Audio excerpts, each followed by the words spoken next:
one on the left.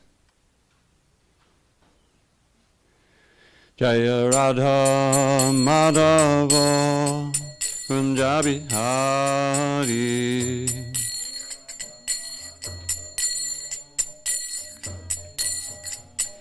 Jaya Radha Madhava Kunja Bihari.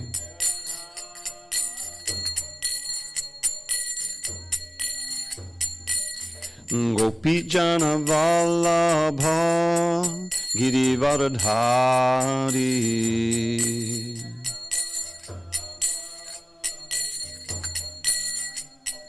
Jaya Gopi Jana Vallabha Girivardhari.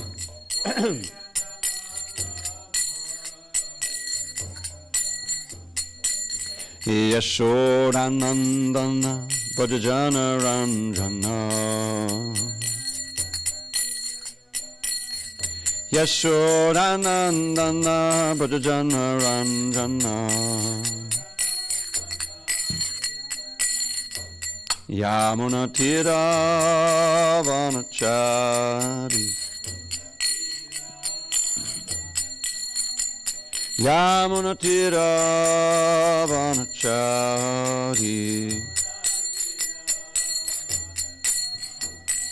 Jaya Radha Madhava Kunja Bihari.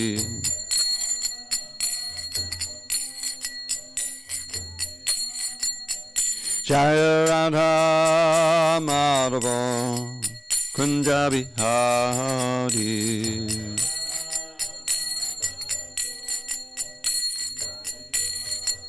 Jaya Radha Madhava Kunja Bihari.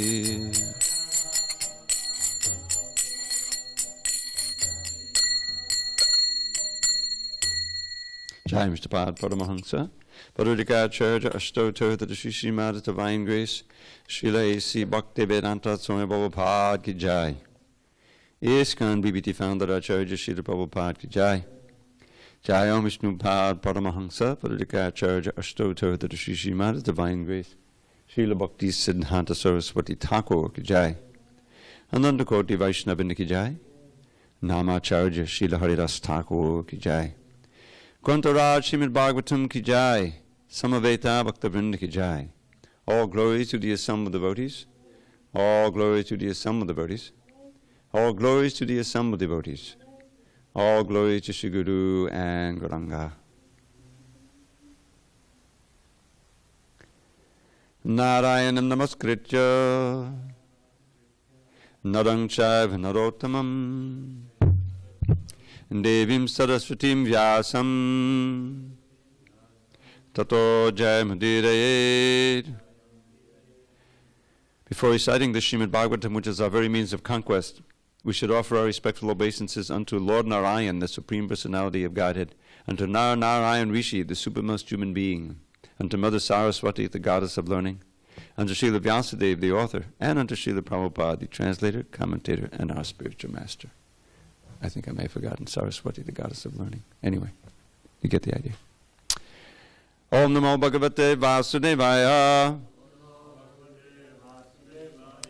Om Namo Bhagavate Vasudevaya. Om Namo Bhagavate Vasudevaya. Okay, I am spaced out. I'll tell you what we're going to read in a minute. But before we do, Nastaprayesha Bhadreshu Nityam Bhagavata Sevaya Bhagavat Yuttama Shloke Bhakti Bhavati Naishtiki. By regular attendance in classes on Srimad Bhagavatam and by rendering devotional service to the pure devotee, all that is inauspicious within the heart is destroyed almost to nil, and loving devotion to the Supreme Lord, who is glorified in transcendental songs, is established as an irrevocable fact. Okay.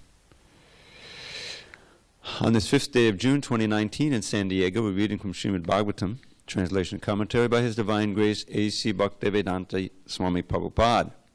And we are in Canto 4, the creation of the fourth order, Chapter 13, Description of the Descendants of Dhruva Maharaj. Text number 2. Vidura uvacha Kete pachetaso nama Kasyapatyani suvrata Kasyan bhavaye prakyatha Kutava sattamasata. Vidura uvacha Kete pachetaso nama Kasyapatyani suvrata Kasyan vabhaye prakyata Kutvava satramasata. Vidura uvacha Kete pachetaso nama Kasyapatyani suvrata Kasyan vabhaye prakyata Kutrava satramasata. Vidura uvacha Kete pachetaso nama Kasyapatyani suvrata Kasyan vabhaye prakyata Kuttava satramasata. Vidura uvacha Kete pachetaso nama Kasyapatyani suvrata Kasyan vabhaye prakyata Kutrava satramasata. Vidura uvacha Kete pachetaso nama Kasyapatyani suvrata Kasyan vabhaye prakyata Kutrava satramasata. Vidura uvacha Kete pachetaso nama Kasyapatyani suvrata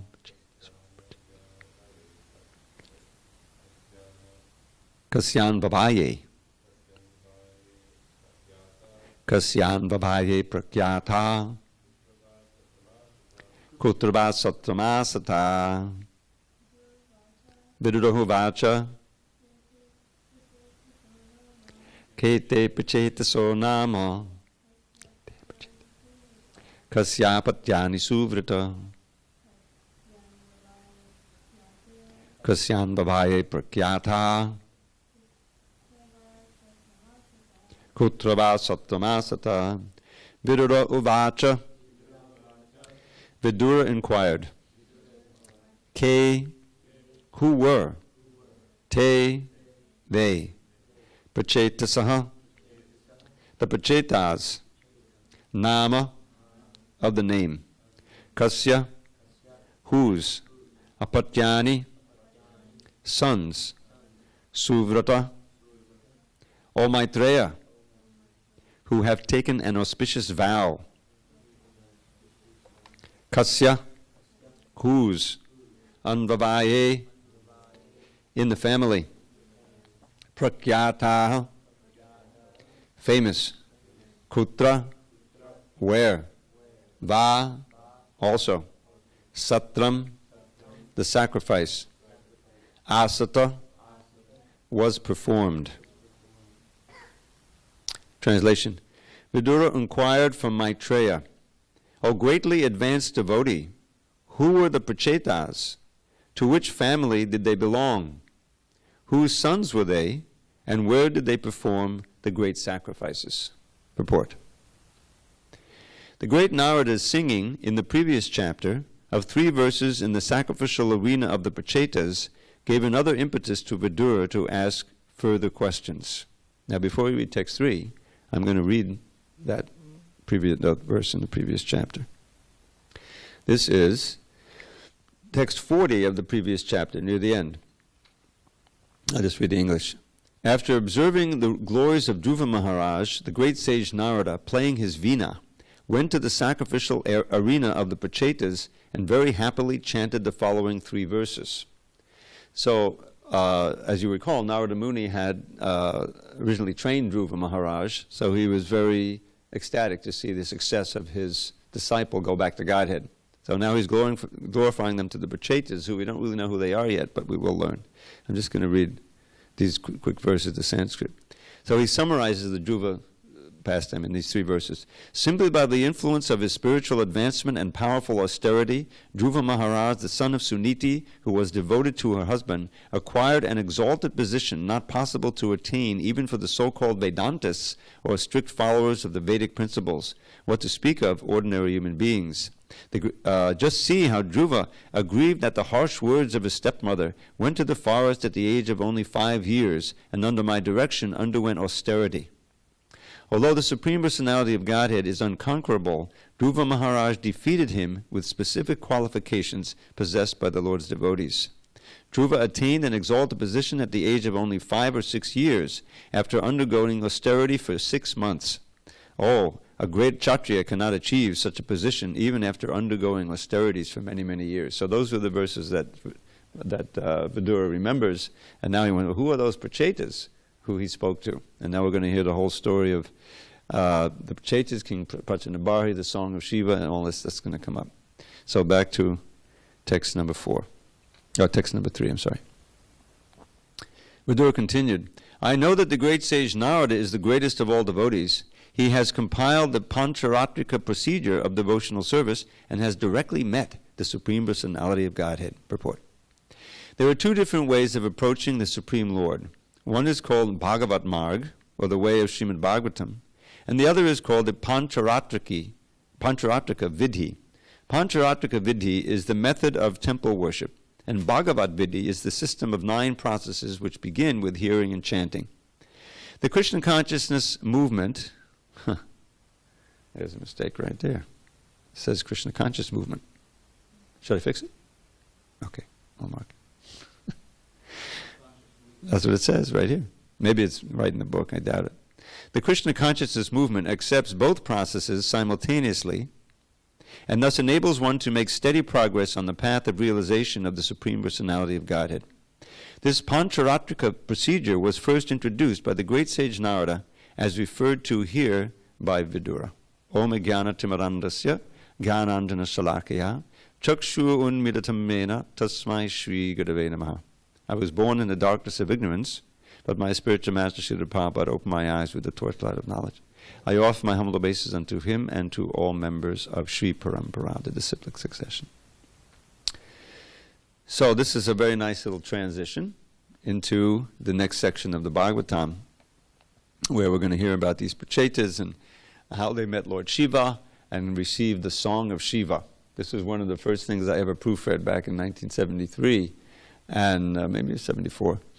And it said in this Song of Shiva, it's before you actually come to the Song of Shiva, this is the greatest song to sing for real self-realization. It's so wonderful, and on and on and on. I said, oh, I got to memorize this. So as soon as I got to it, I started memorizing, but it turned out to be like 45 verses long or something, so I didn't get that far. But it's quite amazing. So here, Vidura is questioning. He is very enlivened from having heard of Dhruva, and he wants to know who are the Prachetas. And he knows something about Narada, that he compiled the Pancharatric system, and Prabhupada gives that explanation in the purport. So the Narada Pancharatra is a how-to book. Vidhi means rules and regulations, what to do and what not to do. It's rules and regulations for deity worship. From that Narada Pancharatra is by and large where Rupa Goswami got his 64 offenses to be avoided and 64 things that you're supposed to do that are included in the Nectar of Devotion. This whole movement is basically centered on the practice and the understanding of the goal on this Nectar of Devotion, the Bhakti Rasamrita Sindhu. Bhakti Rasamrita Sindhu was written by Rupa Goswami after he received instruction from Lord Chaitanya. in Prayag, Allahabad, present-day Allahabad. How was it? How many weeks? Was it just 1 week or 2 weeks? How long did he get? Just a few days. Yeah, his brother Sanatan was for like 2 months. Got a lot of instruction. So Rupa Goswami, he is known as the Rasacharya, I believe. Because he received from Lord Chaitanya the mercy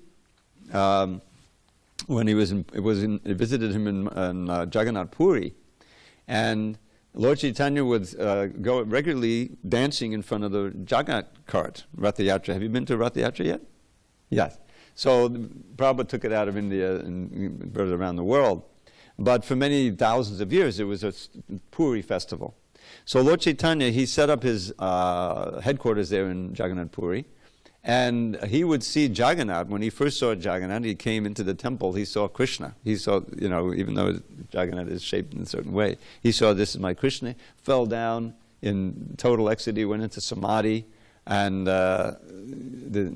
anyway, the temple priests were going to beat him and kick him out because they'd have a lot of experience with people faking these ecstatic symptoms. But Sarvabhauma Bhattacharya was there, the leader of the whole temple, and he said, no, he looked like he may be genuine, and he tested him. He looked like he wasn't breathing. It's kind of scary. But in this high samadhi, the slight breath is still going. So he took a little cotton swab like I have for the ears, and he put it in front there, and he saw that he was still breathing. So he took him to his home, and a lot of things happened there. But when Ratha Yatra came, Lord Chaitanya would dance in front of the carts. And all of his friends and his devotees from Navadvip would come every year. They would walk, how many hundreds of miles? How long is it from Bengal to Puri? Yeah, well, I'm talking miles, or at least kilometers. 700-800 kilometers. So maybe 500 miles. It's a long walk. They would walk and they would all be dancing and chanting. So they would come every year. And one year, Rupa Goswami came all the way from Vrindavan. He was staying in Vrindavan. He wanted to see Lord Chaitanya. So Lord Chaitanya, he would sing a verse that was puzzling to everybody except one, Surup Damodar, who was his most intimate associate. He knew what it was, but he didn't reveal it. And it was a song. How did it go? I forget. It doesn't mention Krishna. It doesn't mention Radharani. It doesn't mention Vrindavan. It just says, when will I see my lover again and go back to the river? I forget the name of the river. And devotees were wondering, what is this? It sounds like what we would call probably call a cinema song. How is he singing this song? Rupa Goswami immediately understood it was a song of separation. And Lord Chaitanya was singing this song of separation from a lover, from a beloved, Radha from Krishna, and enacting the whole thing with his dance. It wasn't just dancing like we dance. He was doing all kinds of expressive dancing and like ballet, And so Rupa Goswami heard that, and he wrote another verse that revealed the inner meaning of that verse.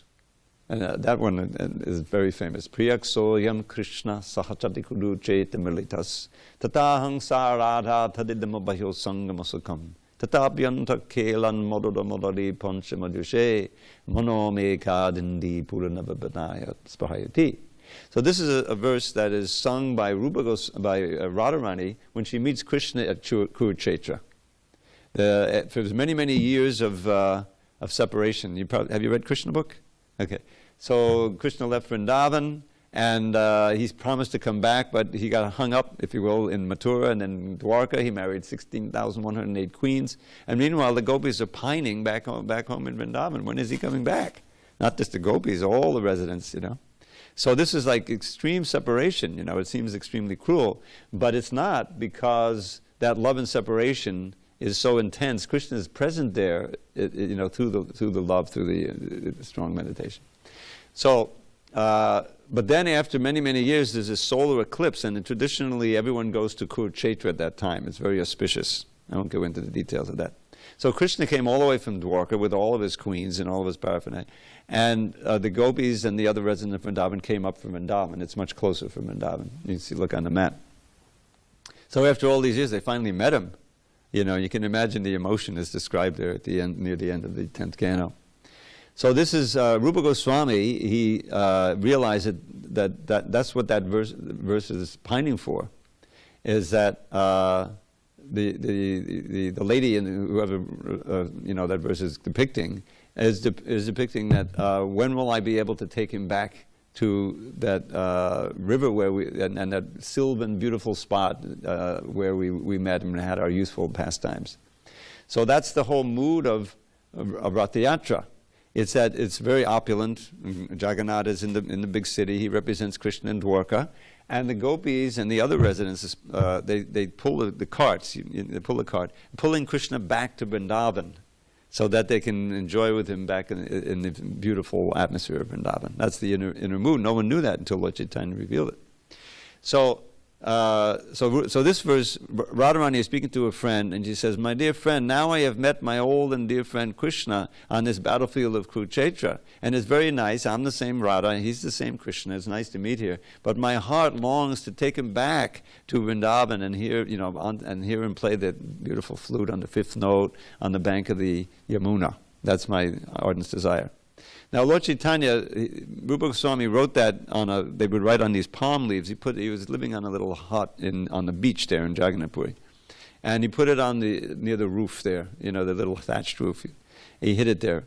Lord Chaitanya came, and he would see Rupa Goswami every day. And Rupa Goswami went to the ocean to take a bath. Lord Chaitanya saw the verse, read it, and went into ecstasy.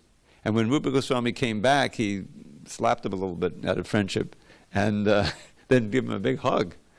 And at that time, it said that he imparted to him all of the Shakti to understand the most intricate details of rasa, of the emotional relationship between Krishna, which is really the essence of what bhakti is about. And later on, he expressed it all in Bhakti Rasamrita Sindhu and his other writings. This Bhakti Rasamrita Sindhu is, as I mentioned, the foundation of all the practices that we perform. So within that, there is an instruction for deity worship, the offenses to be avoided. Just like sometimes guests come, and after a while sitting with the long class, is droning on, and so, naturally, and that's forbidden. Sometimes I say, you shouldn't do that, especially if it's initiated devotees. They sometimes you sit on a chair if necessary. That's just one out of 64 don'ts. Offenses. Then there's also 64 do's, coming, all the things that we do are based on that instruction. Srila Prabhupada simplified it for us, but it's all bona fide. The details of deity worship, which many of us don't know, they're there from Bhakti Rasamrita Sindhu or Narada Pancharatra, the mantras that are chanted, the punctuality, everything. So this was compiled by Narada, because especially for this age, because in previous ages, this was in the Dwapara Yuga, the previous Yuga, this was the age of very elaborate deity worship. In India, there are many temples, even to this day, from those earlier ages you find in South India. Huge temples that used to be decked with gold and diamonds and jewels. The British came and stole many of that, took it back to England. But you can still see the relics of it. So this Pancharatra Trigaviti, which has been simplified for us, we have a book which many devotees haven't read called the Pancharatra, I think Pancharatra Pradeep it's called, which, isn't it? Yeah, and there's actually there's 2 volumes of that. One is the simplified version, that's the minimal that you have to do, and the other is very elaborate. If you have the personnel and you're into it, you can do more elaborate things. So that's what Prabhupada mentions here. Now that's one whole category of devotional service, the Pancharatrika Vidhi, the rules and regulations for deity worship. The other is the Bhagavat Vidhi. Now the Bhagavat Vidhi, as Prabhupada mentions, begins with hearing, chanting, remembering. Those are the basics. Hearing what? Hearing about Krishna, hearing the holy name, chanting the same, and remembering. And within those, there's also mention of Archana. Those are part of the 9. But the Bhagavad Gita emphasizes this hearing and chanting. And we see that was what Srila Prabhupada really came to give. When he first came, there was no deities, but he was there and he was chanting. And he was reading from his Bhagavatam book, and then he read from the Bhagavad Gita. It wasn't yet published, just so that people could hear. Because the hearing and chanting is the foundation. If you haven't been purified from hearing and chanting, there's no desire at all to do deity worship. You don't know what that is. It looks like idol worship, you have to say. So there has to be, hearing and chanting is the foundation. And just by those two, you'll find the six Goswamis, they emphasize that. They practically did no deity worship. When a wealthy devotee would come and want to do, some king or some great merchant would come and want to do services, okay, you give some money, we'll build a temple. And this is why the Goswamis have these big temples named after them. They oversaw it. But their primary function was going around, finding the different places, excavating the places of Krishna's pastimes in Vrindavan, and especially writing books. And those books form the foundation of what we do today. It's all based on the writings of the Goswamis. And they didn't just write books, original books, they also wrote commentaries. The Bhagavatam that we have, we read Prabhupada's purport, much of it is based on insights that he gleaned from reading the different commentaries of the acharyas. And now there's an edition. If you have, you can read an ebook. Can you read an ebook?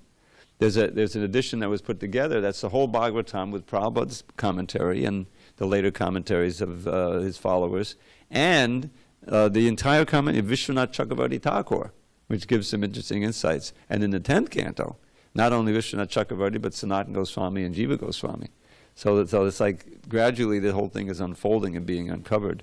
And there's so many wonderful details. So this Prabhupada started this movement, and everything was geared to what can I give them that still the essence is not compromising, but that is simplified in such a way that they can take it up.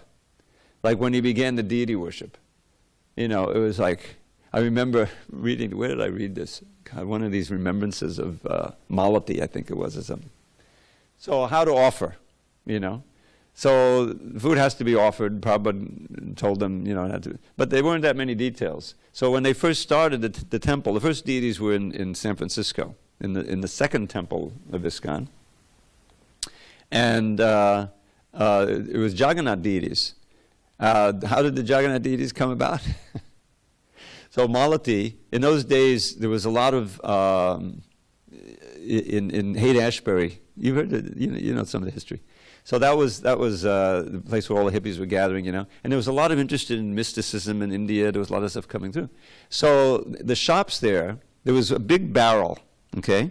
And in the barrel, they had little Jagannath deities that had come in from India. They imported them from Puri, like maybe 1,000 of them, So Malati, everything, was kind of a little loose. She stole one, she shoplifted one. And she brought it back, and she gave it to Prabhupada. So what is this, Prabhupada? So Prabhupada puts this tiny little deity, maybe this big, on the table, and he bows down. He says, "Oh, this is Jagannath," And he asks, "Are there more?" He said, "Yeah, Prabhupada, there's some others." So she went, and maybe she paid for the second two, I don't know. But anyway, she ended up with these 3 little deities, Jagannath deities. Those were the first deities. And then Prabhupada asked Samasunda, who was actually a pretty good wood carver, "Can you make big ones of these?" And he said, "Yes." He's still smoking cigarettes. It describes how everything was very loose. I don't know if he was even initiated yet. So he's up in the room and he's carving, and he's got the cigarette on Jagannath's head, as he's carving. Prabhupada comes in and says, "No, you can't do that." And gradually he encouraged, okay, look, you just decrease 1 cigarette a day, gradually be able to give it up. He was able to do that. So these first deities were this Jagannath deities in the temple in Haight-Ashbury. So that was the beginning of Pancharatrika. But you can imagine how rudimentary it was, offering incense. They didn't have all of the paraphernalia we have, the mantras. Nobody could chant any Sanskrit. So, but the sincerity was there. And then the great thing was they were able to have a Ratha Yatra, the first Ratha Yatra in a month, probably June of 67. Right there, starting around the temple and going all the way down to the bay. It was a 7-mile procession. Yes. Maybe they went, I don't know if they went into the park or not, but it was like 7 miles, and they had all thousands of hippies following him, and then they had this huge feast, and gradually it built up from there. So that's Pancharatrika Vidhi. But Bhagavad Vidhi you can do anytime, anywhere. In other words, the whole idea is you can chant Hare Krishna, you could read Bhagavatam, you can read and it's all just dependent on your receptivity to the message. So Bhagavad Vidhi is more essential for us. Even if you have no deities or anything, you can still practice devotional service, and what you're practicing basically is Bhagavad Vidhi. So what is that? Those 9 processes we'll go through once again. Shravanam, Kirtanam, Vishnu Smaranam. Those are the first 3. Hearing about Krishna, hearing the holy name, repeating it, and then through hearing and repeating, remembrance. Those are the essence. And then, those Smaranam, Pada Sevanam, serving the lotus feet of the Lord, Pada Sevanam, Archanam, that's the formal worship. Vandanam, offering prayers. And as I mentioned yesterday, not just prayers, but glorification and obeisances. All of that together makes Vandanam. And then Dasyam, just becoming a humble servant of the Lord. And Sakyam, becoming a friend of the Lord. And Atma Nivedanam, giving over everything, surrendering completely to the Lord. And each of those, as we mentioned, has its own exemplar. And they're treated within the Bhagavatam. Throughout the Bhagavatam, you find these things in more detail. So, I wanted to read something. Now, every week, I think it's weekly, maybe more than once a week. Did you read Vijay's latest? Jesus. Yeah, this is the most amazing thing. Many miracles happen on Sankirtan. I helped Vijay compile a book of literally hundreds of these remembrances. What is it called? The nectar of Brihat Madanga or something like that, and which is eventually going to be published soon. But in the meanwhile, he's putting out, he gets accounts from all over the world, people writing in, devotees who are going out and doing books, and he sends them out on an email trail. I get them all, but the special ones, Bhadri Narayan Raj also forwards. So he said, this is a little, what does he say? A little fun, just for fun. So it's I don't know. Somehow it struck me as really amazing. So I'll just read this. So this is coming from Hungary, apparently. Yeah. So this is Bhagavat Priyadas, is distributing in Hungary. I was going door to door. So the devotees go door to door sometimes. A lady opened her door, and I showed her books. She invited me in and said she would get a donation for me. I was astounded at what I saw in her house. There was a beautiful picture of Jesus Christ, 2.5 meters high. That's 7 feet. Imagine living with that? 7 feet high. I was awed. It was so nice. The lady returned and saw me appreciating the picture. She said, I think you will understand what I'm going to tell you, since you like this picture so much. 2 years ago, Jesus came to me in a dream and said, you should be a vegetarian. Otherwise, you won't be able to understand God. I was shocked that he came in a dream and instructed me in that way. But it was clear, so I became a vegetarian. Then 3 days ago, he came to me again, and this devotee is obviously a Christian because he's capitalized he here for Jesus. 3 days ago, he came to me again and said, in 3 days, a monk is going to come to you with books. Take them. And now here you are, right on time. She bought all the books I had. I was so and this is the real clincher here. I was so happy to hear this, that Jesus is with us. You haven't heard it before, right? Yeah. So, I mean, when you think about that, that's pretty amazing, Now, Prabhupada was often asked about Jesus. Well, what do you think about Jesus, And so he said, one time he said, we accept Jesus as our spiritual master, But he had a great deal of criticism for modern Christianity, which ignored, Jesus' teachings, and especially cow killing. Jesus said, he said, I came to fulfill the law. I mean, this is part of the 10 Commandments from the Old Testament. And so in one sense, I don't know if Jesus actually said, thou shalt not kill, but I didn't quote it. But that's obviously part of it. But Prabhupada would always say, why are the Christians so skilled at killing? You know, thou shalt not kill. They try to fudge it, you know, with like an editing trick, that it didn't mean kill, it mean murder. You shall not murder. But the essence of the teachings of Jesus, love thy God with all thy mind and all thy heart, you know, that's bhakti. It's pure bhakti.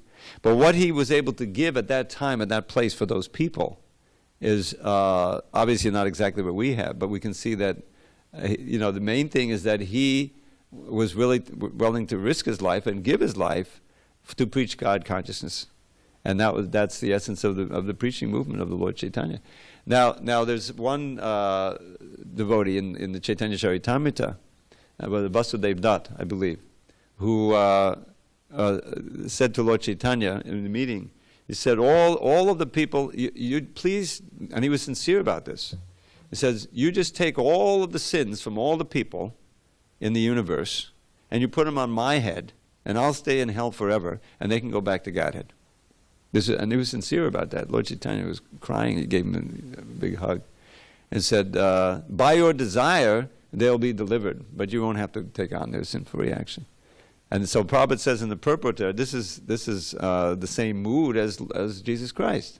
Right? Isn't that the whole idea, that he'll suffer for our sins and we'll be, you know? But he said that you know, the whole universe forever, that'll take it. So it's on the same level or greater than even Jesus Christ. So more importantly, this is the mood of the genuine devotee. There's also a pastime where Lord Chaitanya is lamenting to Haridas Thakur. Why is he lamenting? He says, how will all these people be delivered? How can I deliver them all? You know, he had already gone to South India, 1,000 became devotees, but it's a big world, it's a big universe. So Haridas Thakur was encouraging him. He says, no, don't worry. You know, when you went through Jharkhand, and this is the forest that he went through, and miraculously he was chanting and dancing, and even the animals became inspired. The lions and the rhinoceroses and the monkeys and everyone started doing their dancing and chanting. And there was a witness who wrote it down, Balabhadra Bhattacharya. So he said at that time, the kirtan, you heard an echo, but that was not an echo. That was the kirtan of the unmanifested living entities. In other words, because you have advented, you're Krishna, the power of your chanting and your spreading Krishna consciousness has already delivered everybody. So they're all going back. Then when anyone asks, well, how come the universe isn't vacant now? He says, well, there's these unmanifest living entities. It's like in each atom, there's like a soul who's just dormant, you know. So when they go back, then they'll come out and they'll fill up the universe again. So the universe will be, you know, this is a pastime. But the essence, the point is, as Prabhupada makes, is that we should feel the urgency coming from Lord Chaitanya. We should pick up that mood to somehow or other become Krishna conscious and give Krishna consciousness to others. It's our only hope, and it's the only hope of these people, you know, the people who are suffering in this world. So that's the mood of the book distributors, is that they want to give this knowledge that Prabhupada worked so hard to give us, and by following it, we become enlivened to give it to others because we feel the benefit of it ourselves. And Vijay, I knew Vijay back in Miami, back in '83. He joined in '78, just after Prabhupada disappeared, and he's been distributing books ever since, 41 years. And he goes around. He's a minister now. His knees aren't so great, so he sets up tables in the universities. He still does very, very nicely on Sankirtan. So he's a great soul. There are many great souls. So I thought I'd share that with you. And any discussion on any of these points? Pancharatrika Vidhi, Bhagavat Marg. Marg is the pastime, or the path. If not, a couple little poems. We have a few minutes. Is that okay? All right. Why don't we do the Shikshashtaka? The Shikshashtaka is meant to be chanted by Vaishnavas every day. It's at the very end of the Chaitanya Charitamrita, chapter 20 of the Antya Lila, and after he goes through the whole Shikshashtaka. Shikshashtaka means 8 verses of instruction that Lord Chaitanya wrote. He wrote very little, but he wrote those. He says anyone who reads these or recites these every day takes a definite step closer to prema. So that's part of my little poem. So I'll just do the first one in Sanskrit, then we'll do that one and the rest of them in English, so we can chant together. Cetodapanamarjanam. I'm sure it's in your little book there. I don't know if you can find it. Cetodapanamarjanam bhavamahadavagni nirvapanam Shreyakaidavachandrika vatadanam vindhyavadhu jivanam Anandam buddhivardhanam pratipadam purnamita swadanam Savatmasna param param vijayate Shri Krishna Sankirtanam. All chanting to the all glory to the chanting of Shri Krishna's holy names, which easily extinguishes samsara's blazing flames by polishing the lust-encrusted mirror of the heart. That chanting is the waxing moon that knows the secret art of causing the white lotus of good fortune to unfurl its petals far and wide throughout this bleak and blighted world. Of transcendental knowledge which will take us to life's goal, the chanting of the name of Krishna is the life and soul. The ocean of ecstatic bliss floods far beyond its bounds wherever Krishna's merciful and mystic name resounds. Indeed, whenever Krishna's names are sung in congregation, at every step one tastes a joy that knows no limitation. So hear with great attention, as I earnestly request, please chant Shri Krishna's holy names and be supremely blessed. The soothing nectar of the name will bathe your consciousness, bestow pure love for Krishna, and eradicate distress. So then one may ask, well, why doesn't everyone just completely start chanting? So he gives the answer in the next verse. Krishna, Govinda, and Keshava too, your names have no end, and in each of them you have invested your potencies, leaving none out. Whenever we want, we can chant them without the slightest restriction of time or of place. O Lord, who can fathom your infinite grace? But I am so wretched, devoid of all shame, that I haven't developed a taste for your name. Well, how to get the taste? That's the next verse, the most essential. More humble than a blade of grass, more tolerant than a tree, to think all praise belongs to others, none belongs to me. Such qualities attract the Lord to bless one with the power to chant his name incessantly until the final hour. Then what do you pray for? Well, here's what you don't pray for. Wealth and women, followers, the fruits of mundane piety, liberation from this world of limitless anxiety. For me, O Lord, these common goals have not the slightest worth. Let me serve you purely now and in each future birth. Now, who's he praying to? The Lord of the universe? Who's that? Now, none. Your servant for eternity, I lost my true identity and fell into this horrid sea of birth and death, O Lord. O Nanda's son, please hear my plea. By your sweet grace, consider me a speck of dust upon your lotus feet forevermore. And then he asks for perfection in the chanting. Tears streaming from my eyes, my voice choked with bliss, the hair upon my body standing up in happiness. When will all these signs of rapture decorate my limbs as I chant your holy name, the monarch of all hymns? And then the last two verses, Lord Chaitanya is in the mood of Radharani in separation. Every moment drags on like 1,000,000 years or more. From the rain clouds of my eyes, the tears in torrents pour. This whole creation is nothing but a vast and joyless void. O Govinda, by your absence, I am being destroyed. Let Madhava embrace this maid who's fallen at his feet.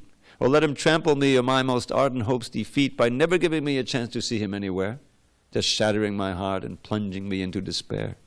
You see, he is a restless libertine and not a saint. So let him act in any way he likes without restraint. Yet though his cruel and crooked ways may cause me constant woe, Krishna is the only Lord my heart shall ever know. And that's the 8 verses. And then here's the Palashruti, here's the benefit verse I mentioned. This is by Krishna's Kaviraj. These 8 essential verses Lord Chaitanya wrote to teach the practice and the goal of chanting Krishna's holy name. Day by day, whoever sings this hymn will surely reach a little closer to perfection, spotless Krishna Prem. Gaur Premanande Hari Hari Bol. All glory to Srila Prabhupada.